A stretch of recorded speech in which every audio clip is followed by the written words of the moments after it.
Hello बच्चों, आज हमने लेके आए हैं 8 क्लास के 8 ग्रेड के 8 चैप्टर। तो 8 चैप्टर तक हमने वीडियो बना चुके हैं। आगे का हम देखते हैं 8 चैप्टर के बारे में। गणितज्ञ और ज्योतिषी आर्यभट्ट। तो आर्यभट्ट के बारे में हमने ये चैप्टर पढ़े थे। तो इसके जो सही विकल्प पूछे जाते हैं वो ये हैं। तो आइए देखते हैं। ग्रह नक्षत्रों को प्रेक्षण करने वाला स्थान क्या कहलाता है? क्या कहलाता है? वेधशाला। ठीक है, ये वेधशाला हमने छठवीं में भी वेधशाला के बारे में पढ़ चुके हैं। निम्नलिखित में से आगत शब्द है तो मशहूर, मशहूर शब्द है। ठीक है, पृथ्वी अपनी धुरी पर चक्कर लगाती है। ये प्रतिपादन सबसे पहले किसने किया था? आर्यभट्ट ने कहा था। ठीक है, पृथ्वी अपनी जो धुरी है उस पर चक्कर लगाती है। जन सामान्य में प्रचलित मान्यता को क्या कहते हैं? क्या कहते हैं? किंवदंती कहते हैं। ठीक है, वैज्ञानिक शब्द में किस प्रत्यय का प्रयोग किया हुआ है? किस प्रत्यय का उपयोग हुआ है वैज्ञानिक में? एक का है ना।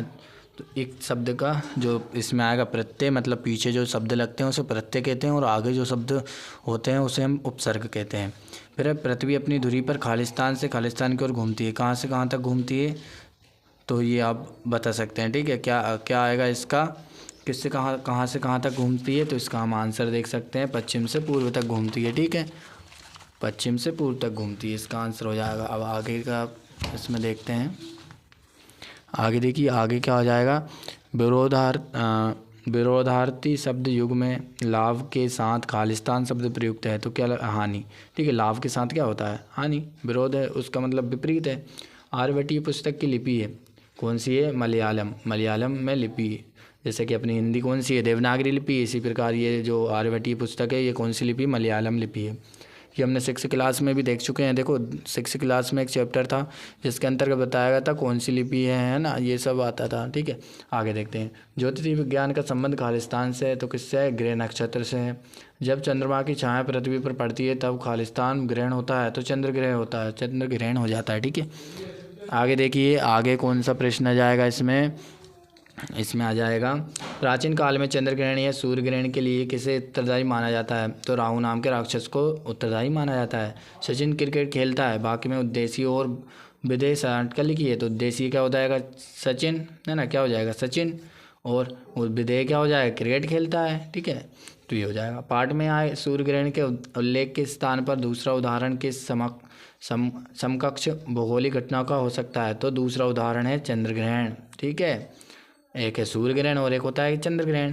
फिर आकाश में स्थित खगोलीय पिंड सूर्य, चंद्र, तारे आदि ये पूर्व पश्चिम की ओर जाते क्यों दिखते हैं? तो पृथ्वी अपनी धुरी पर पश्चिम से पूर्व की ओर घूमती है और इसके साथ हम ही घूमते रहते हैं, इसलिए खगोलीय पिंड पूर्व से पश्चिम की ओर जाते दिखाई देते हैं। ठीक है, फिर लघुत्तरीय प्रश्न। तो आर्यभट्टीय ग्रंथ के बारे में कैसे पता चला था?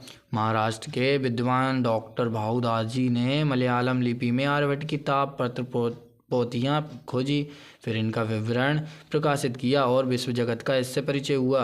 ग्रहण के बारे में प्रचलित लोक विश्वासों के बारे में लिखी। धर्म ग्रंथों में वर्णन है कि राहु नाम का राक्षस सूर्य और चंद्रमा को निगलता है, तब सूर्य ग्रहण या चंद्र ग्रहण होता है। ऐसा प्रचलित लोक विश्वास है, तो लोगों द्वारा बताया गया ये है ना। ठीक है, धर्म ग्रंथों से भी मिलता है ये वर्णन। फिर आप किसी तेज चलती बस में बैठे हैं तब आपको खिड़की से बाहर की वस्तुएं पीछे भागती क्यों दिखाई देती है? तो जाहिर सी बात है आपको पता होगा, वे वस्तुएं यद्यपि स्थिर होती किंतु हम जिस बस में बैठे होते हैं वह आगे की गति कर रही है होती है, इसलिए हमें वे वस्तु किस तरह जाती दिखाई देती? पीछे भागती हुई दिखाई देती है। विज्ञान के विभिन्न क्षेत्रों के प्राचीन भारत की देन के बारे में लिखिए। तो क्या क्या लिख सकते हैं हम? देखिए, ज्ञान विज्ञान के क्षेत्र में संसार को प्राचीन भारत की सबसे बड़ी देन है। शून्य सहित केवल 10 अंक संकेतों से भी संख्याओं को व्यक्त करना है। फिर है आगे का है दीर्घोत्तरीय। आर्यभट्ट के वैज्ञानिक योगदान के बारे में अपने विचार को लिखिए। तो हम हमारे विचार को बता सकते हैं। ठीक है, क्या आर्यभट्ट वैज्ञानिक थे, उनका क्या क्या योगदान रहा है? तो आर्यभट्ट ने गणित में शून्य का महत्व बताया। ठीक है, त्रिकोणमिति में साइन है ना, साइन होता है ना, कॉस थीटा ये वगैरह। ठीक है, कोसाइन आदि की धारणा। खगोलीय वैज्ञानिक में पृथ्वी का गतिशील होना, सूर्य ग्रहण, चंद्र ग्रहण आदि घटनाओं इन्हीं के साथ ज्योतिष के क्षेत्र में ग्रह नक्षत्रों की भूमिका सहित कई वैज्ञानिक सिद्धांतों का विरूपण किया है। तो इस प्रकार से आप देख सकते हैं इसमें बहुत सारा आंसर दिया हुआ है। तो आप इसको पूरा पढ़ लीजिएगा और इसको आप अपनी कॉपी में नोट कर लीजिएगा, ठीक है। इसमें आप स्क्रीनशॉट ले सकते हैं।